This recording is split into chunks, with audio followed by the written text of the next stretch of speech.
Welcome to A Photographer's Life, the channel that takes you behind the curtain into the world of professional architectural photography. Join us now for an episode with some of America's premier architectural photographers. Today's broadcast comes from a recent Zoom meeting of the Association of Independent Architectural Photographers. This discussion is led by AIAP Director Alan Blakely. We hope you enjoy the show. If you do, please let us know by liking this episode and subscribing to this channel. Now, on with the show. Let me just welcome everyone to this meeting of AIAP, this Zoom meeting. We have a loose agenda today, which is talking about, this was recommended by Norman, who's on the call as well, and which is talking about what's in your case. And we get asked that from time to time, and I think that might be a real interesting discussion. And then the other one is kind of just, let's catch up on what's on your mind. We haven't had a meeting since early summer, and the reason for that was everyone was busy, and I'm grateful for that, and hope that you all are still busy. This has been a good year for most everybody that I've talked to. But let's get started here, and we'll kind of try to resume these monthly meetings like we were doing in the past, and maybe we can stay more in touch with one another and kind of work through some of these problems.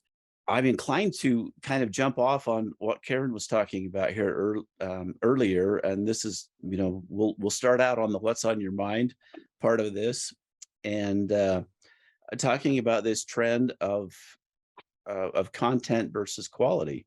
And since we weren't recording before, Karen, if you could maybe just kind of bring us back up to speed, if you wouldn't mind, as to the dilemma that you described with regard to the architectural firm that you work with. Right.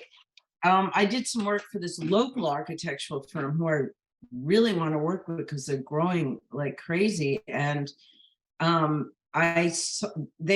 haven't hired me since. And I looked at who they're working with, and the guy's photography just really isn't up to snuff, but it seems that they don't care because the guy's probably cheaper than me. And what I was wrestling with and been thinking about a lot lately is quality versus quantity. It definitely seems like everybody just wants quantity over quality. And if you're a quality photographer and you care about what you're putting out, putting out images that don't, you've taken care of the glare, the color correction, you perspective straightened, you got rid of main elements. Where are we in the market? So if you're not an A and you're not a C, because I think I'm kind of a B plus.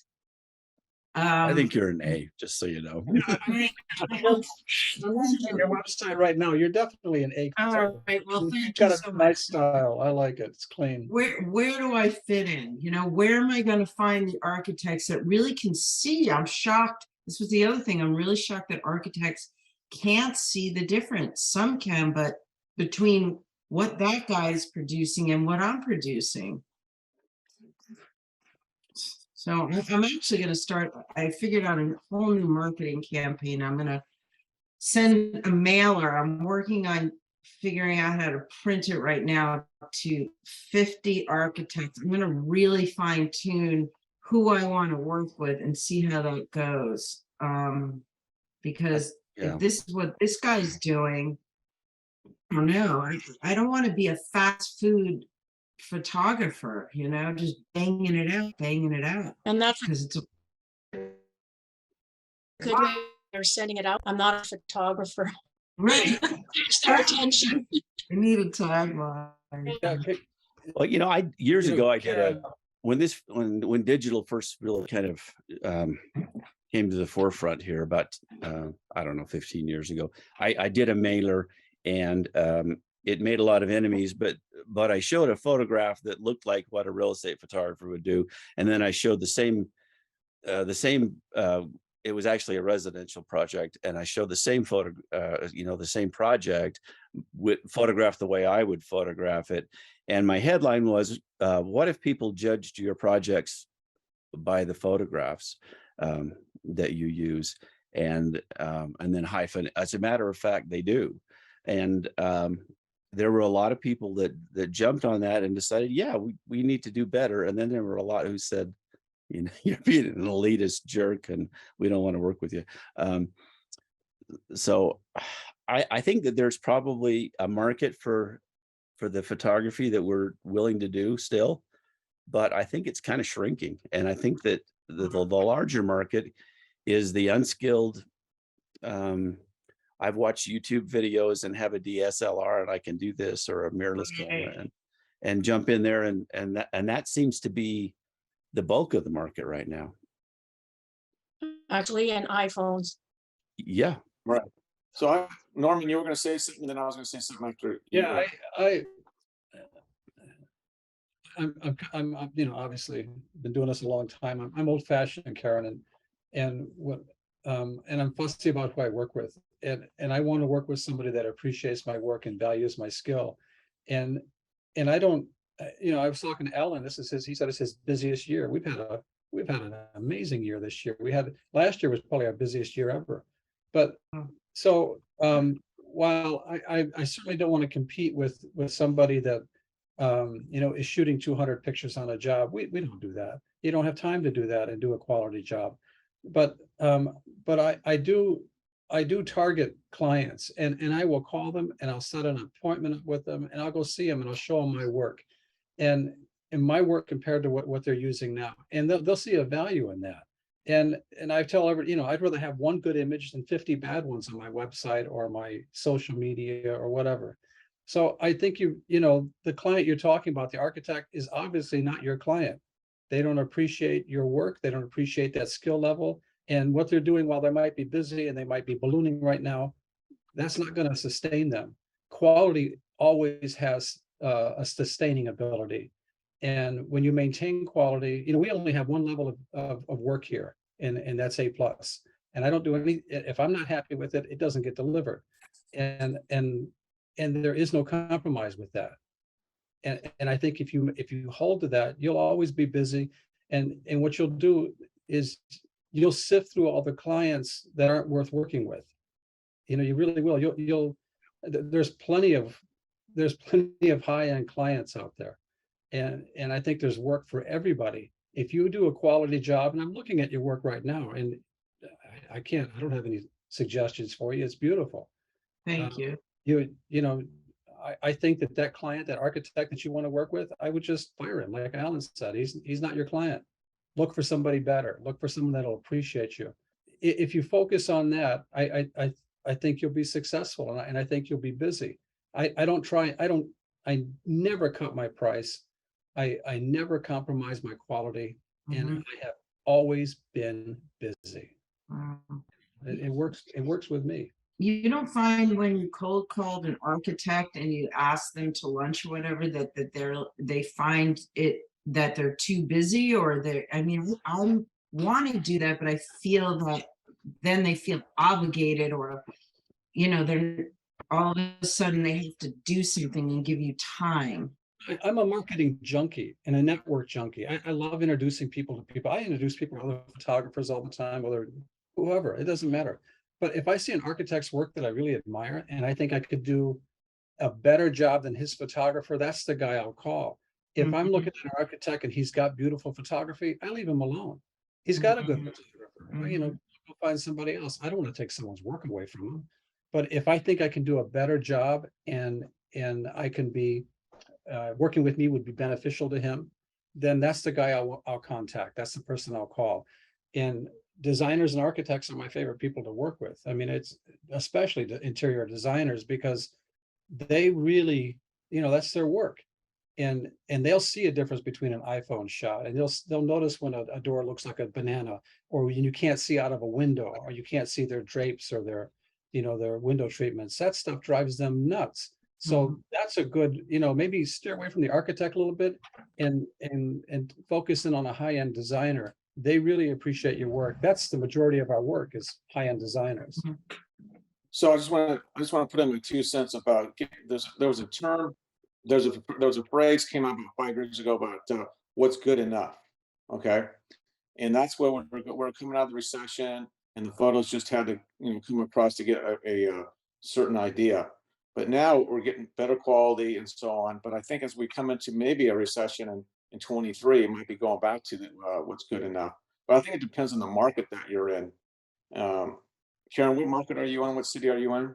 I live in Lyme, Connecticut. It's very rural, but there's a lot of wealthy people around here, and they're all having work done, in landscapes, and there's a lot happening here.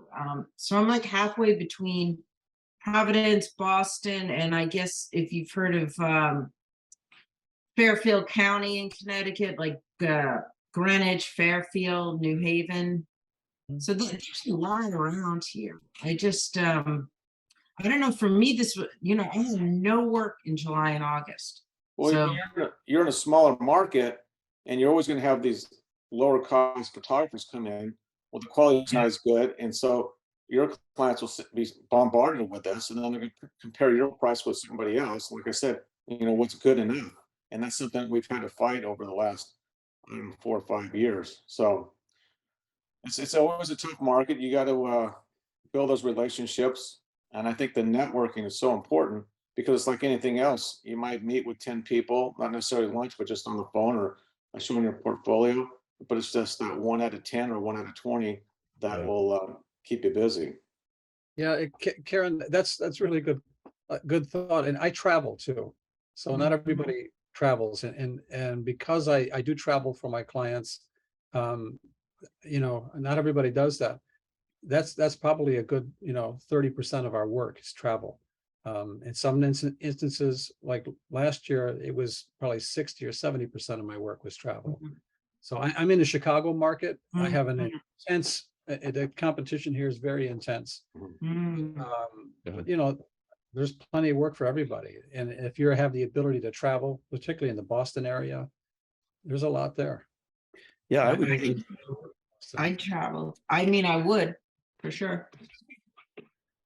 Yeah, I think you've got the ability to expand your market a little bit there. 80% of my work is travel.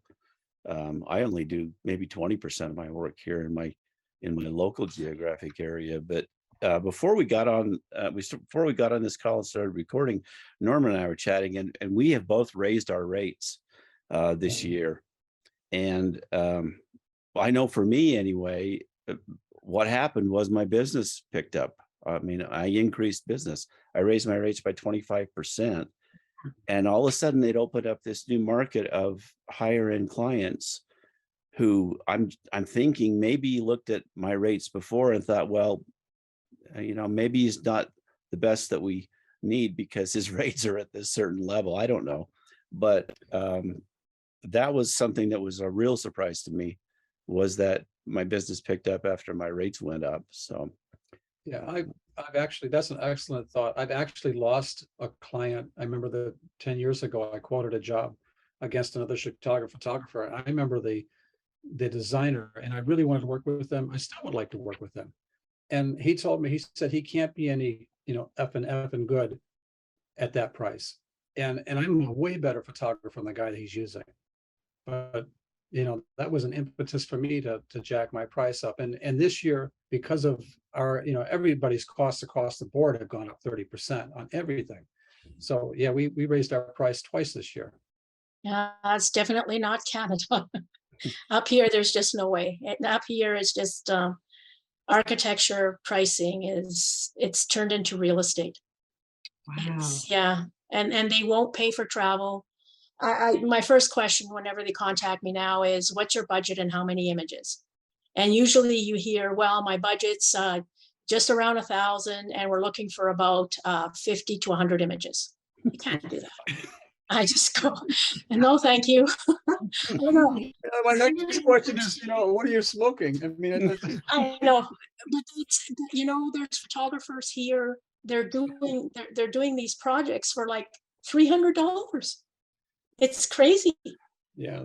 Processing them. I mean, that takes so much time. Even if they just No, they're send those over. They send those overseas for sure. They just care that their images are bought. It's a joke. They don't care. They'll spend hours on it. But here I've got a client, and it's all, some of the newer photographers trying to get into the market, but they've wrecked the market. Oh, Well, that reminds me of stock photography when it started going into royalty free. Yeah, They'd just be happy that something was sold and somebody was using that. Yeah. exactly. There's something I just learned this week. I was talking to one of the marketing firms, A Wonderful Machine, and they were mentioning a photographer in a major city that does real estate at $500 a location, but his majority of his work is high-end photography. But he does this on the side, so to speak, this shooting these houses down there in LA for real estate. I thought that was a tricky one because they find out you're charging a lower rate for real estate, and then you're going to have your regular day rate for higher end clients. So Yeah.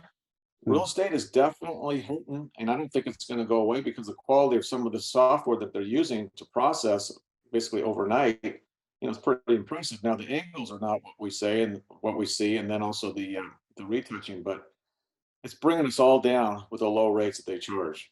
That's the bottom line. It is. I agree with that.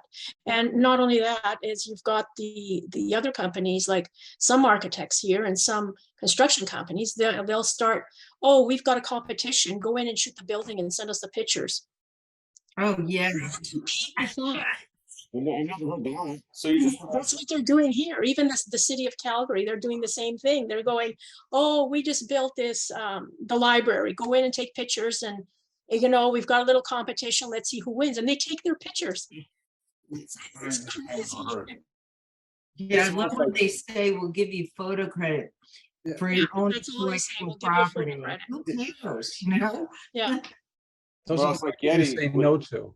Yeah. Those are the people you say no to. Yeah. Yeah. Oh, And yeah. then, and I did. And then, recently that happened with an architect. He closed his doors, and two of the people went to a new firm, and they wanted to use the images. I think I wrote about this online on these to get advice. So I told them what the price was, and I said to them, because they're right up the street, I said, and what if you buy these images now, this second license, I will offer you a shoot in the future with 25% off of what you paid for the images to try and get my foot in the door. They don't want the images, which is fine. But either way, I burnt a bridge. But I don't care. But what I mean is, they were never going to hire me if they didn't get the images for free. And they were never going to hire me if they got the images for free. So it was a catch-22. Yeah. Yeah, So I think this kind of goes back to what you mentioned earlier, Karen, about talking about a targeted list of firms that you'd like to work with. Norman alluded to this as well, and every year I kind of make a list of the firms, and they're big firms and they're successful firms that I would like to do business with, and then I just concentrate on those. And every year I pick up a couple of those. The real estate market is such a different situation than what our primary market really is, as far as architecture. And even though we were looking at a looming recession, there is the fact that housing and multifamily housing and things like that have never been busier.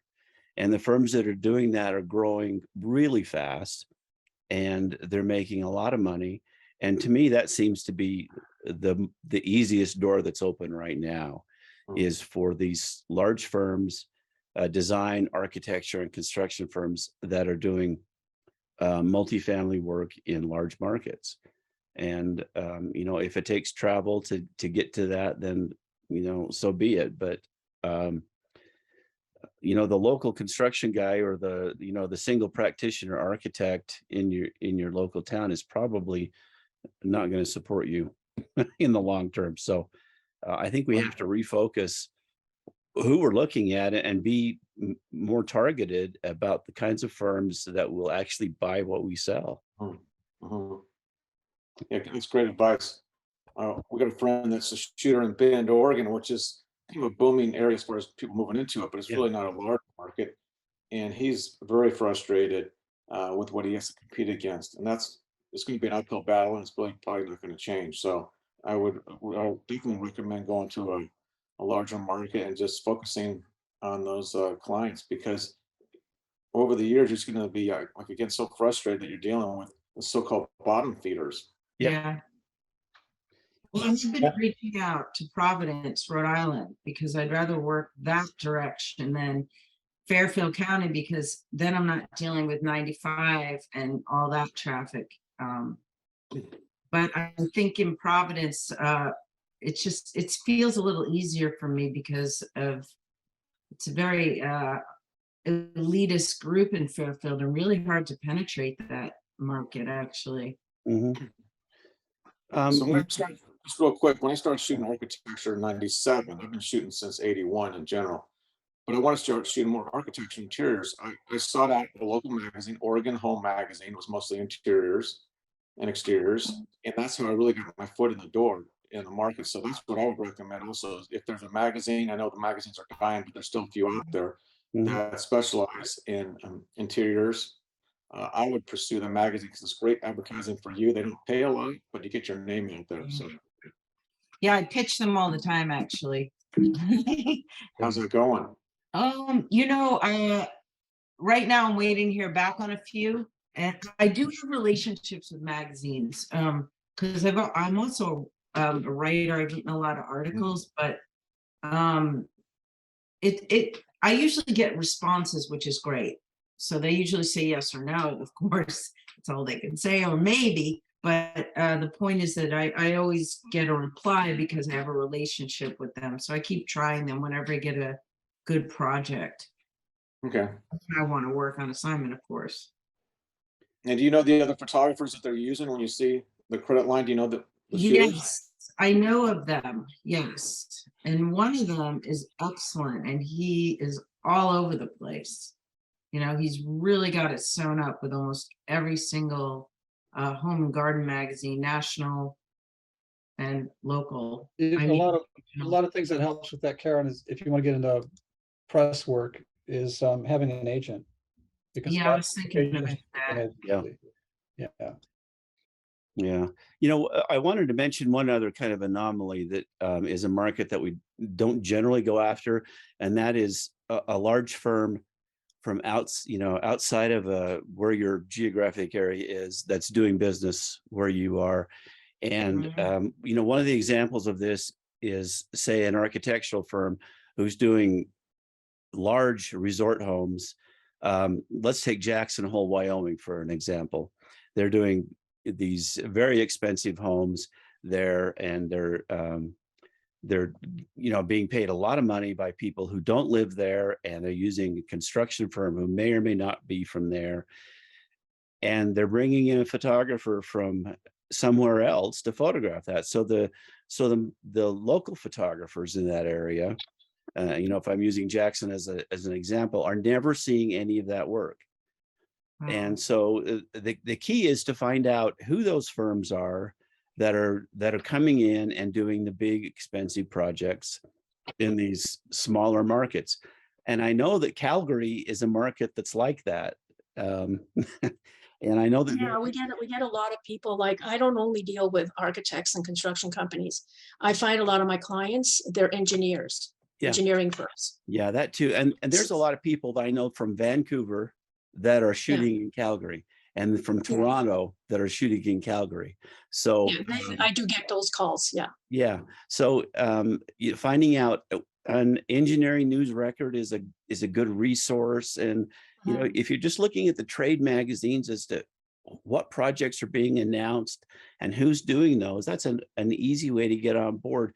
There was a project here in Salt Lake City, which was a shopping mall 10 years ago, and there were virtually no local firms involved in that. It was a several billion-dollar project, and architectural firm from out of state, and construction companies and engineers and all that. I was able to vet who was actually involved in that, and with the help of my wife, who was working as my rep at the time, get in the door and be the exclusive photographer for that. Well, another which way basically bankrolled my year. once I got into that project. So that's just an example that, there's a lot of work that's kind of behind the scenes that we're not seeing. Photographers flying in and out of your local area doing work that you're not getting. And if you're competing with the guys that are only working locally, you're not seeing that high-end work. And so it takes just a little bit of investigation and research to find out who the big spenders are that are actually doing work in your area or whatever area you'd like to work in.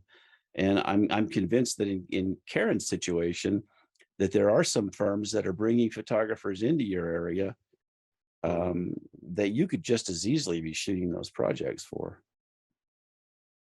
Yeah. Have you ever thought of looking at your, do you have like a construction association in your area?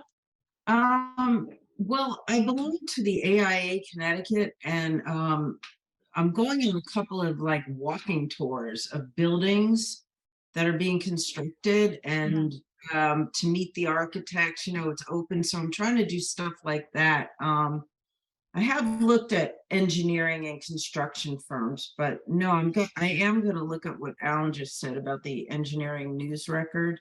Yeah. Well, a lot of my projects that I've done, they come from the construction companies, but I always go to the example, the Calgary Construction or the Alberta Construction or Canada Construction websites, and they show all the upcoming projects. Yeah. Architects newspaper is another one. Yeah, that's another one too. What is it called? Architects newspaper. And these are free. You can get a free subscription to them generally. And I go through those when they come. I go through and I will either dog ear or highlight pages or tear pages out if I see somebody that I'm interested in pursuing, and then go from there. And then I throw the rest of the magazine away because I don't care about it. But it's just a source of leads. Yeah. When you get those or identify those companies, do you look at their websites to determine if they already have a photographer, what the quality level is, and make the assessment kind of like Norman mentioned he does? No, I don't.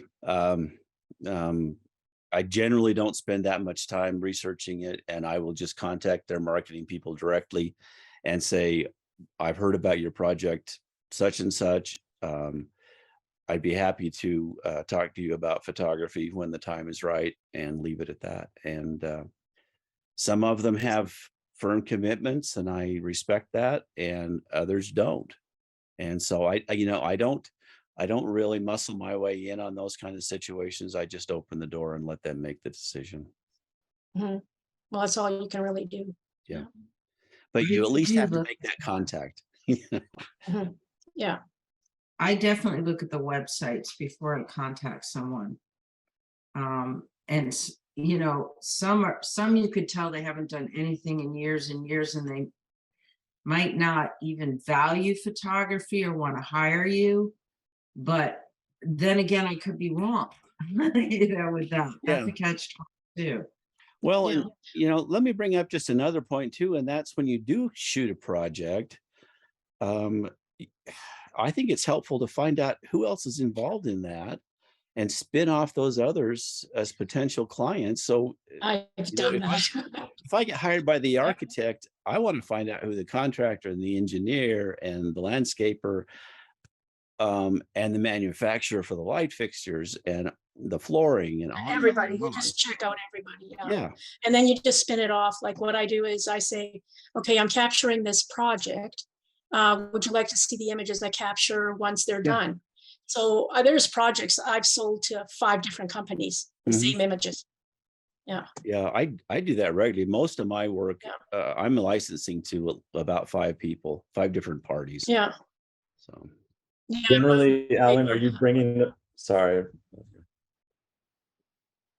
Generally, Alan, are you trying to bring those people in the beginning, or are you waiting until you finish the images and then going to try and license the photographs after the fact? For me, it's when it's after the photo shoot.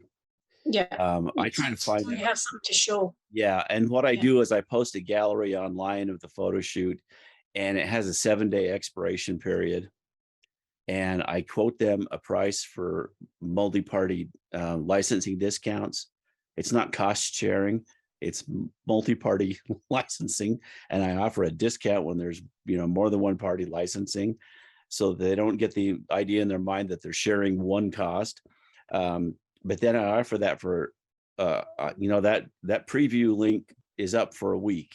And after that, if they haven't made a decision, that's that. And I quote the price is on there, and they have to license the entire portfolio at that point. After that, they can license individual images at my regular prices. That's fine. But having that deadline seems to be a big motivating factor for people to say, yes, I want these, or no, I don't, that kind of thing. But does the client who hired you, like, I always find it's tricky, even though you own the copyright and you can do that, if you sell them after the fact and he missed out on the potential of cost sharing, is he annoyed that he paid full freight? I've never had that happen.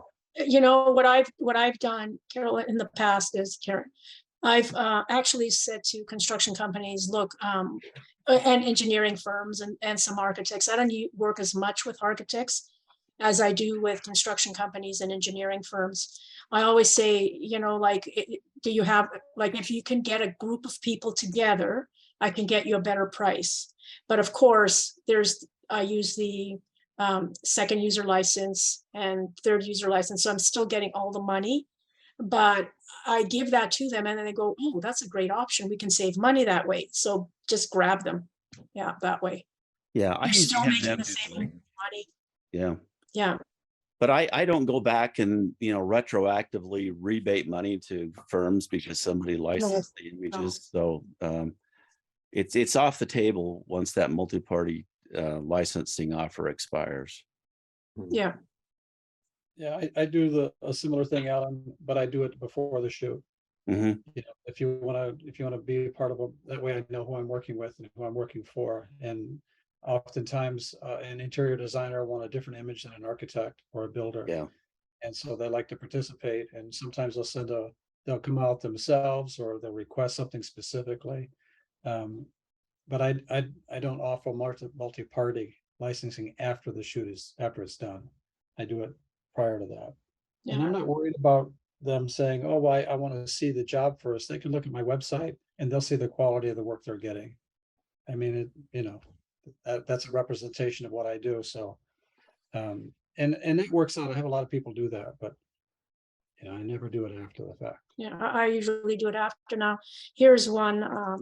I had a company, they hired me from Germany, and there was a big project here, and all they were the elevator people, and they wanted me to capture the elevators. And I go, wow, what a great opportunity. So I went in and, as the company's hiring me, but they want some other pictures, and I just grabbed the whole building. So once I did that, they got their pictures, and then I approached the engineers, the architects, everybody else. They all bought it, the whole packages. So it's just getting your foot in that door and getting the images. I've done a lot of work that way. And I think we leave a lot of money on the table when we don't do that. Yeah.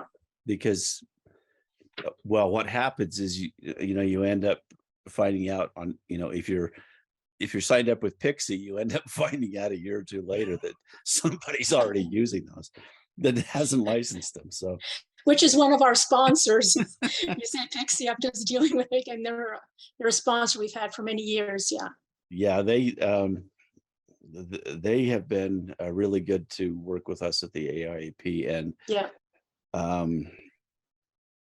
Everybody should. I will be buying a second home because of Pixie. So yeah. Yeah. If you're not signed up with them, I highly recommend that you. Yeah, it's amazing how many people use your images. It's amazing. And they are so good at recovery. It's just astounding. It's staggering. Yeah. Yeah. Yeah.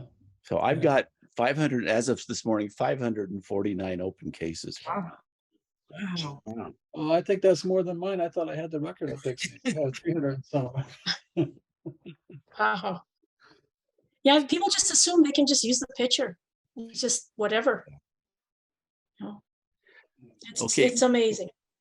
Is there any other a subject that we really ought to jump into as far as what's on your mind here? I think we hit the big one. As far as what the market complexion is right now. I just can't emphasize enough having a targeted list of firms that spend money and going after them. I mean, when I first started out with no clients in about 1991, and my portfolio under my arm of prints, and went to talk to art directors and things like that. It was just a numbers thing. If you called on a certain number of people, you ended up with a certain number of assignments, and so it's just kind of the way it is. Yeah. I've always felt just hitting the ground running and beating the path to these other projects and architectural firms, interior designers. There's no substitute for that. And not just emailing, but also making those calls and putting Yeah. a face out there too. Showing up in person, you can't underestimate Yeah. I mean, people have lost that connection, Yeah. we're so used to Yeah. texting and instant messaging and emailing. That personal connection, they remember that. Hmm. And when you meet somebody, like I won't work with a client unless I meet them first. I want to know, because if our personalities, if I think there's a wall there somehow, I don't have time for that. I'll give the name of somebody else. I just don't. I mean, I love what I do, and I don't want to be frustrated doing it. So if I get any inclination that there's that, that something's not going to blend well, I will recommend somebody else for their project. But that personal connection, you can't underestimate that. And Karen, if you haven't been knocking on doors, target 2 or 3 people, and don't expect to get hired immediately, but they'll remember that. Mhm. And people will. My business card is a 4x6 picture. I don't use little bitty cards. I use 4x6 pictures. And when they, I've been to offices in the past where they've taken a magnet and actually stuck it on a filing cabinet. I go back 6 months later, it's still there. So I know that that's the person they're going to call. And it's really worked out well. That personal connection is really important. Yeah.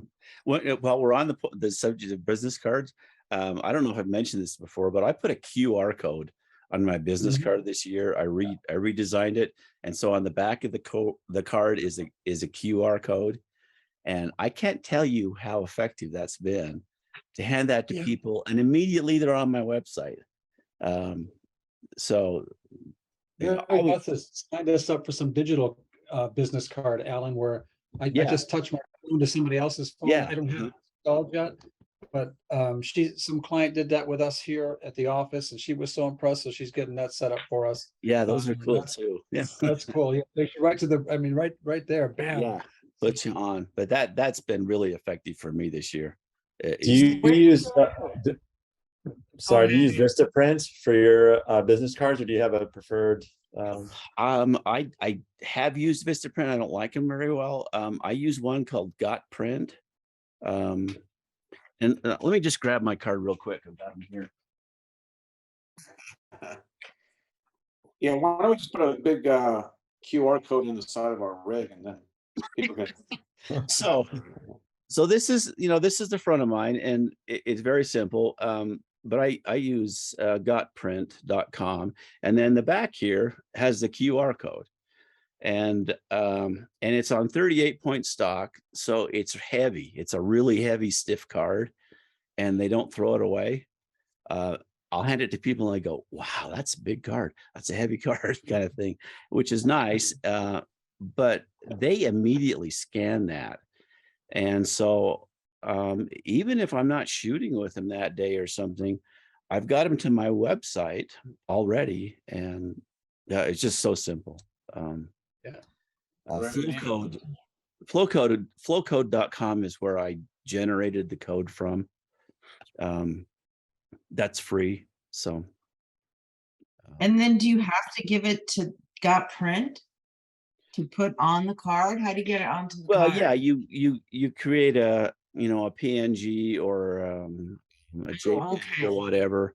And Right, right, then right. as you set up the card, I mean, I design these online, and so I just set the card up online and make the order, and it takes them about 10 days. I think they're in California is where they are located. I don't know. But anyway, it's online. And for 500 cards, I pay about $100 for these really heavy 38-point cards. And they've got a little black line in the middle. So it's a three-piece card. So it's white on both sides, and then it's got black in the middle. Anyway, it's been kind of a little extra perk for me this year. Good. Let's move on here.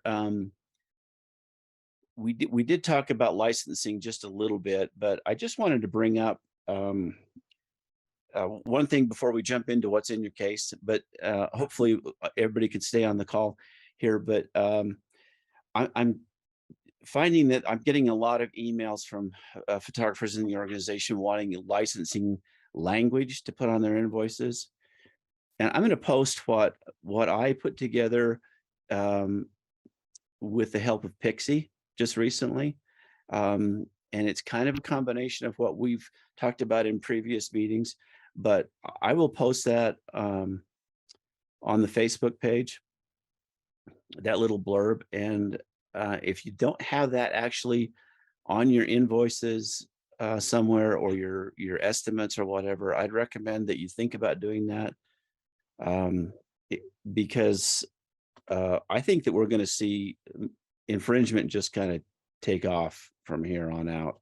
I mean, it's increasing rapidly every year, and if you don't have that on your invoice, you really don't have the teeth to enforce your copyright with a certain individual who may or may not have shared it with a subcontractor or things like that. So.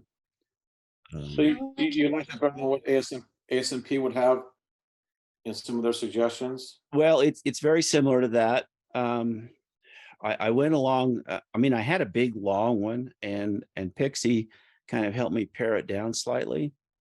And so it's not real long. It's easy to understand, and it's very to the point about what it is. And there's one for general customers, and then there's one also that they help me generate that is for when you have a property owner that's getting a complimentary set of images. And that happens from time to time, like schools and government agencies, nonprofits, individual homeowners, things like that. And so there's also that that lets them know that these are theirs to use personally, but they may not share them with anyone in a commercial situation, because I've had infringements that have been pretty egregious because the homeowner decided to share things. So, Right. Where did you say that you put that information? I'll put that on the Facebook page. Oh, okay. I'll do a post on the Facebook page, so those two blurbs are on there. And you can use and modify them as you wish, but I do know that Pixie thinks that those have got enough teeth in them to be something that we ought to have on every invoice or every delivery, that kind of thing. Yeah, that's every really transfer. important. Yeah. A lot of photographers will use like a 5 or 6 page licensing. I've seen them do it. And I mean, by the time you get to page 3, the client is just freaked out. Yeah. My license is really simple. It's straightforward. It was put together by an intellectual property counsel, and it has teeth. And I've used it in court successfully. Pixie loves it. It's simple. It's easy. It's I share it with anybody. I share it with everybody. I think I've set it down, but But you gotta know what they're buying just at a glance. Yeah. Keeping it simple like that it is really important. And I agree with Alan.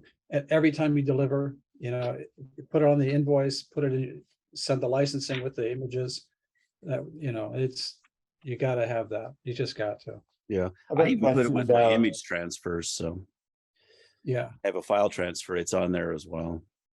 I'm sorry. Good idea.